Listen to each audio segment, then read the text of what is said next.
नमस्कार, मी प्रियंका लाठी। आपण पाहताय न्यूज 18 लोकमत। बातमीपत्राच्या सुरुवातीलाच एक ब्रेकिंग न्यूज समोर येते।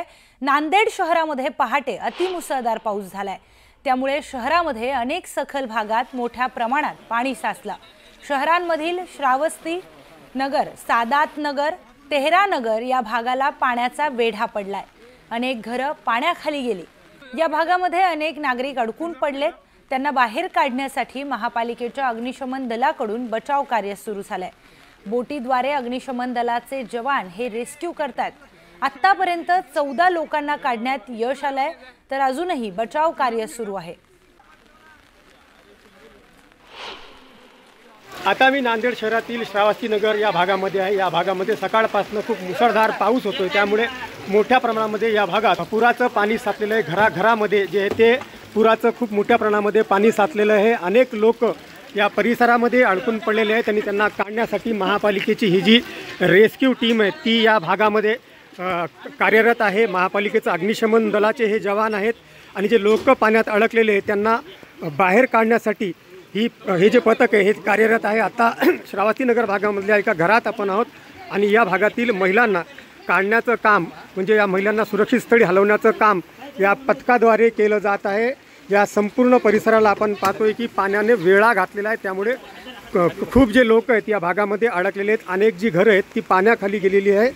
अशा पद्धतीनं महिला असतील, मुली असतील, यांना या बोटीद्वारे रेस्क्यू केलं जात आहे।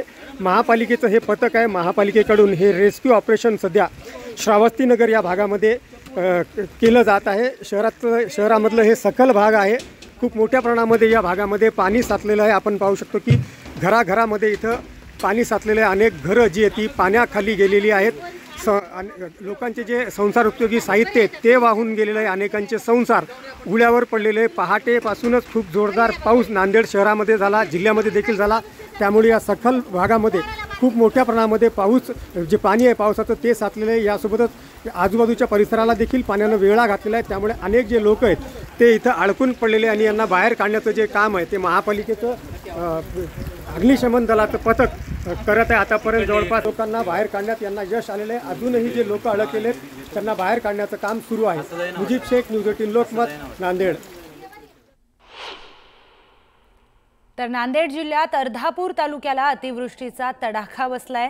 देगाव कुराडा गावाला पुराच्या पाण्यानं विळखा घातलाय।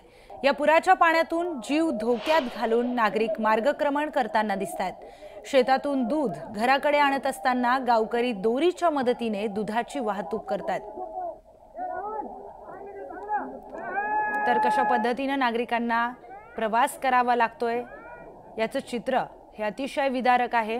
दोरीच्या सहाय्याने दुधाच्या कॅन या ओढून दुसऱ्या गावामध्ये पोहोचवण्यात येत आहेत।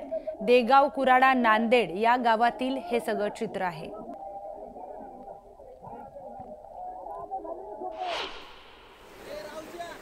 नांदेडच्या लोहा तालुक्यातील पळशी इथे झाडावर अडकलेल्या एका व्यक्तीला रेस्क्यू करण्यात आलाय। शेतकरी आनंदा रामचंद्र कोल्हे या शेतकऱ्यास गावकरी आणि प्रशासनाच्या वतीने रेस्क्यू करण्यात आलाय। रात्री शेताकडे गेल्याने सकाळी अचानक आलेल्या ढगफुटी सदृश्य पावसामुळे पाणी वाढलं, त्यामुळे आनंद खोले झाडावर जाऊन बसले। स्थानिक नागरिक आणि प्रशासनाच्या अधिकाऱ्यांना दोरीच्या सहाय्याने त्यांना रेस्क्यू करावं लागलंय।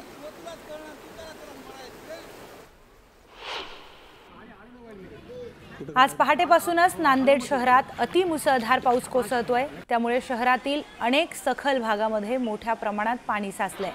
शहरातील अनेक ठिकाणी घरांमध्ये पावसाचं पाणी शिरल्यानं स्थानिकांचंही मोठं नुकसान झालंय। अजूनही अनेक लोक घराच्या गच्चीवर अडकून पडले असल्याचं भीषण चित्र या ठिकाणी निर्माण झालंय। या भागात यंदा तिसऱ्यांदा पाणी साचल्यानं लोकांचे चांगलेच हाल होत आहेत।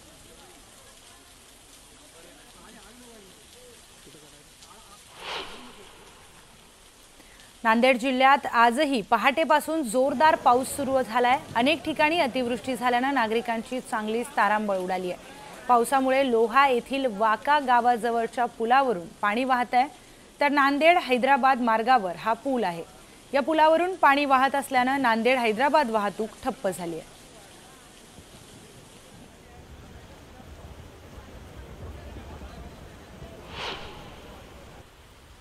धाराशिव कळंब तालुक्यात जोरदार पाऊस झालाय। सहकार, धानोरा, मंगरुळ तसेच खामसवाडी शिवारात पाणीच पाणी झालंय। मंगरुळ गावामध्ये मोठ्या प्रमाणात सिमेंट बंदराला देखील पाणी आलंय आणि यामुळे सिमेंटचा रोड खचण्यास सुरुवात झाली आहे। गावात पाणी शिरण्याची परिस्थिती निर्माण झाली आहे, तर गावकरी देखील भयभीत झाले आहेत। पाण्याचा प्रवाह असाच राहिल्यास गावाला धोका उद्भवण्याची शक्यता निर्माण झाली आहे।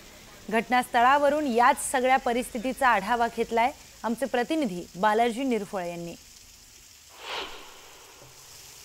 कालच्या जो पावसानं जो आहे तो कळंब तालुक्याला ही देखील मोठा तडाखा दिलेला आहे। मी आता मंगरुळ शिवारात आहे, ही जर दृश्य पाहिली आपल्याला तर निश्चित पाण्याचा किती पाणी झालंय, किती पाऊस पडला याचा अंदाज येईल। आता हे गावकरी आहेत आपल्या परिसराच्या बाजूला, हे मंगरुळ परिसरातील गावकरी आहेत आणि ही पाणी जर बघितलं तर हे गावात आता पुलाखालून पाणी होते, मात्र काही वेळातच हे पाणी जे आहे ते पुलावर जाईल। आपण बघू शकतो सिमेंटचा रस्ता आहे, मात्र खालून जे पाणी जे आहे ते घुसायला सुरुवात झालेली आहे, हे टोकरायला सुरू झाले, त्यामुळं हा रस्ता निश्चितच खचण्याची भीती निर्माण झालेली आहे। जेव्हा वाशी आणि कळंब तालुक्यात परिसरात जेव्हा पाऊस होतो तेव्हा या पुलाला जे आहे ते पाणी येतं, मात्र वरील शेळका धानोरा असेल, खामसवाडी परिसर असेल या तालुक्यात पाऊस झाला आहे। भूमपरांडा तालुक्यात जशी पावसाची परिस्थिती झाली होती तशीच कळंब तालुक्यात देखील परिस्थिती आहे। काय मंगरुळ शिवारात आपण आता आहोत, गावकरी आहेत, आपण गावकऱ्याला विचारूया कधीपासून पाणी यायचा प्रवाह चालू आहे? पाण्याचा जवळजवळ एक 8-10 दिवसापासून पाणी चालू आहे। आज थोडं कमी आहे, पुलाचा वरून पाणी होतं काल तर। आता ही पाणी वाढते, धोका वाटला ना सध्या? धोका हो 100% धोका आहे। वरी 2 ठिकाणी पाणी शेतामध्ये घुसलेलं आहे वरच्या बाजूनं, त्याच्यामुळे पूर्ण पिकाला पण धोका आहे आणि आणखीन पाऊस जर चालू राहिला तर गावात पण पाणी येण्याची शक्यता आहे। आता काय गावातली परिस्थिती काय सध्या? आता गावाकडे प्रत्येक शिवारामध्ये पाणी शिरलेलं आहे आणि शेतकऱ्याचं अतोनात नुकसान झालेलं आहे। बऱ्याच जर सोयाबीनमध्ये सुद्धा पाणी शिरलेलं आहे, काही जणांचे ऊस सुद्धा लोळून पडलेले आहेत, मुळात सगळं उपटून गेलेले आहेत। ह्याचं पाणी वाढलं तर संपूर्ण गावाला वेढा घालत, 100% गावाला धोका आहे। मंगरुळ पूर्ण गावाला धोका आहे। मंगरुळ पूर्ण गाव हे पाण्याखाली जाण्याची दाट शक्यता आहे। एकूण जर बघितलं तर ही परिस्थिती पाहिली तर मंगरुळ गाव सुद्धा पाण्याखाली जाऊ शकतं अशी परिस्थिती आहे। निश्चितच भूमपरांडात जेवढी परिस्थिती भीषण आहे तशीच परिस्थिती काही कळंब तालुका परिसर व धाराशिव तालुका परिसरात सुद्धा पाहायला मिळते। आता प्रशासनाला यांनी कळवलं, त्यामुळे प्रशासन निश्चितच याची खबरदारी घेईल व गावकरी जे घाबरलेत त्यांना थोडासा दिलासा देईल। सागर जाधवसह बालाजी निरफळे, न्यूज लोकमत, मंगरुळ। तर बीडच्या वडवणी तालुक्यातील देवडी येथील सिंदफणा नदीला पूर आलाय, त्यामुळे गावाचा संपर्क तुटलाय। या पुरामुळे देवडी गावाला मोठा धोका निर्माण होण्याची शक्यता आहे।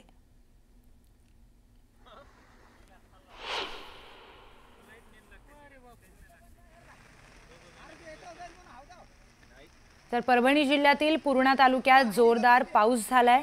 अशामध्येच जुडावा गावातील शेतकरी पुराच्या पाण्यात अडकून पडला होता। शेतात दूध काढण्यासाठी हा शेतकरी गेला, पण गावाच्या बाजूला वाहणाऱ्या नदीला मोठ्या प्रमाणामध्ये पाणी आल्यानं हा शेतकरी तिथेच शेतात अडकून पडला। दरम्यान त्यांना बाहेर काढण्यामध्ये सुरक्षा यंत्रणांना यश आलंय।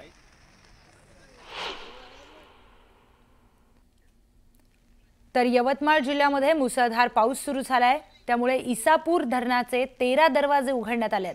धरणातून मोठ्या प्रमाणामध्ये पाण्याचा विसर्ग पैनगंगा नदीमध्ये सुरू झालाय, त्यामुळे पुसद हिंगोली हा राज्य महामार्ग वाहतुकीसाठी बंद करण्यात आलाय। तर नदीकाठच्या गावांना सतर्कतेचा इशाराही देण्यात आलाय।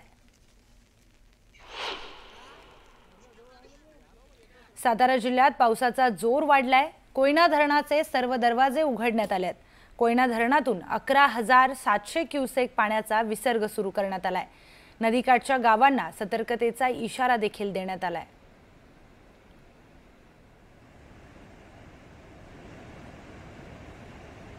सातारामधील हे सगळे दृश्य।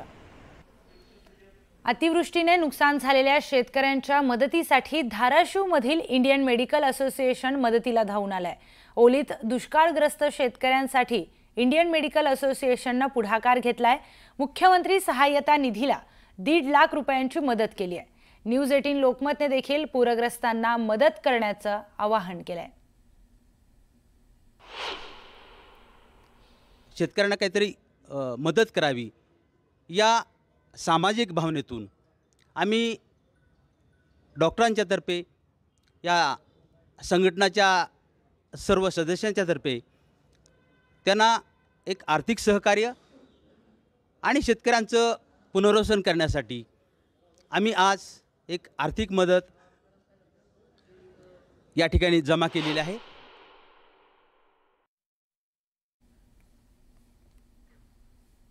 तर बंगालच्या उपसागरात कमी दाबाचा पट्टा निर्माण झाल्यानं राज्याच्या विविध भागांमध्ये मुसळधार पावसाचा अंदाज व्यक्त करण्यात आलाय. मराठवाड्यातील 8 जिल्ह्यांमध्ये ऑरेंज अलर्ट देण्यात आलाय. त्यामध्ये परभणी, हिंगोली, नांदेडला पुराचा फटका बसण्याची शक्यता वर्तवण्यात आली आहे. आज मराठवाड्यामध्ये अतिमुसळधार पाऊस पडण्याचा अंदाज आहे. त्याचबरोबर कोकण किनारपट्टीला देखील अलर्ट जारी करण्यात आलाय.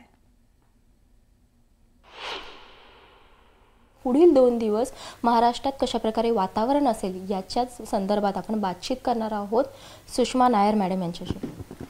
मॅम, आता आपण जी परिस्थिती पाहतोय त्या अनुषंगाने काही जिल्ह्यामध्ये जोरदार पाऊस पडतो तर काही ठिकाणी कमी पाऊस पडतो. मग पुढील 2 दिवस कसं वातावरण असणार एकंदरीत महाराष्ट्रात? काल बंगालच्या जे उपसागरावर डिप्रेशन निर्माण झालेलं होतं ते आज सकाळी दक्षिण ओडिशा कोस्ट पार करून गेलं आहे आणि हे सिस्टम पुढे सरकत आहे, पश्चिमेकडे सरकत आहे. म्हणून आजसुद्धा मराठवाड्याच्या 8ही जिल्ह्यांना आम्ही ऑरेंज अलर्ट ठेवलो आहेत आणि पूरची पण शक्यता आहे परभणी, परभणी, हिंगोली, नांदेडला. आणि हे सिस्टम सरकत पुढे येणार आहे आणि जेव्हापर्यंत तो सक्रिय आहे, ॲक्टिव्ह आहे, आपल्याला कोकण किनारपट्टीला पण अलर्ट दिला आहे, ऑरेंज अलर्ट दिला आहे. आणि आजसाठी मध्य महाराष्ट्राच्या पण काही जिल्ह्यांसाठी आम्ही ऑरेंज अलर्ट दिला आहे. आणि उद्या हे सिस्टमच्या प्रभावामुळे उत्तर कोकणला आम्ही रेड अलर्ट दिलं आहे. मुंबईमध्ये कशी परिस्थिती असणार आहे? मुंबईला कोणता अलर्ट जारी करण्यात आलेला आहे? मुंबईला आज आहे ऑरेंज अलर्ट आणि उद्या हे सिस्टम बघून आम्ही रेड अलर्ट संपूर्ण नॉर्थ कोकण, उत्तर कोकणला दिला आहे. 4ही जिल्ह्यांमध्ये रायगड, ठाणे, मुंबई आणि पालघरला रेड अलर्ट ठेवला आहे. उद्या शक्यता आहे if this system does not weaken आपल्याला एक्स्ट्रीमली हेवी रेनफॉल 1-2 ठिकाणी आयसोलेटेड प्लेसेसमध्ये मिळण्याची शक्यता आहे, म्हणून रेड अलर्ट ठेवला आहे. आता ज्याप्रमाणे वातावरण आहे महाराष्ट्रात काही ठिकाणी जोरदार पाऊस पडते, पूर परिस्थिती निर्माण झालेली आहे. तिथली परिस्थिती आणखी बिकट होण्याची शक्यता आहे का या दरम्यान? आजचा दिवस मराठवाड्यात होणार आहे. खूप अतिमुसळधार पावसाची शक्यता आहे, पण 2 दिवसानंतर स्थिती इम्प्रूव्ह होणार आहे. एकंदरीतच संपूर्ण महाराष्ट्रामध्ये कशा प्रकारे वातावरण असणार आहे, कोणत्या कोणत्या ठिकाणी पाऊस पडणार आहे, तर कोणत्या ठिकाणी पूर परिस्थिती निर्माण होऊ शकते याचा अंदाज जो आहे तो हवामान खात्याकडून व्यक्त करण्यात आलेला आहे. त्याच संदर्भात आपण सुषमा नायर मॅडम यांच्याशी बातचीत केलेली आहे. व्हिडिओ जर्नलिस्ट उमेश गोविलकरसह स्नेहा जाधव, न्यूज 18 लोकमत, मुंबई. तर धाराशिव जिल्ह्यात काल रात्रीपासूनच जोरदार पाऊस सुरू झालाय. यावेळी भूम परंडा तालुक्यातच नाही तर धाराशिव आणि कळंब तालुक्यात देखील जोरदार पाऊस पडतोय. वाशी आणि कळंब तालुक्यामध्ये पाऊस झाल्याने तेरणा धरणामध्ये पाण्याची आवक चांगलीच वाढली आहे. तेरणा धरणातून पाण्याचा विसर्ग हा मोठ्या प्रमाणात सुरू झालाय. तर कळंब तालुक्यातील काही गावातही पाणी गेल्यानं शेतकऱ्यांची शेती आणि पिकांचं मोठ्या प्रमाणात नुकसान झालंय. तर काही ठिकाणी घरांची देखील पडझड झाल्याचं पाहायला मिळतंय.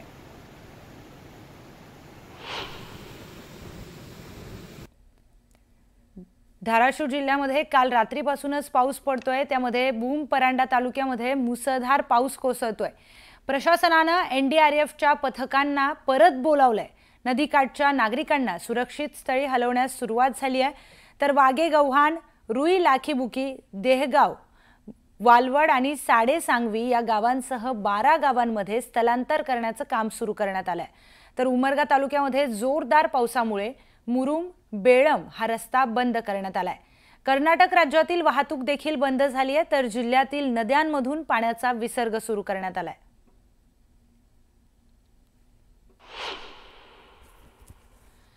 सोलापूरच्या अक्कलकोट तालुक्याला देखील पावसानं झोडपून काढलंय. तालुक्यामध्ये 2 दिवसांपासून पाऊस पडतोय. सततच्या पावसामुळे नद्या नाल्यांना पूर आलाय. तर खैराट गावाजवळील ओढा ओव्हरफ्लो झालाय. ग्रामीण भागातील रस्ते पाण्याखाली गेलेत.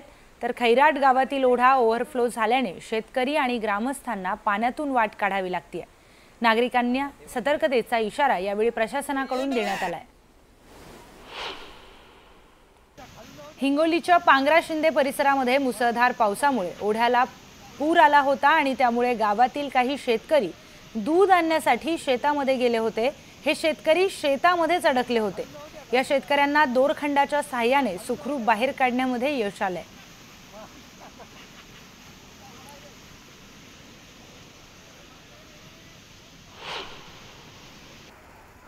डहाणूच्या आशागडमध्ये नदीमध्ये अडकलेल्या दोघांना सुखरूप बाहेर काढण्यात प्रशासनाला यश आलंय।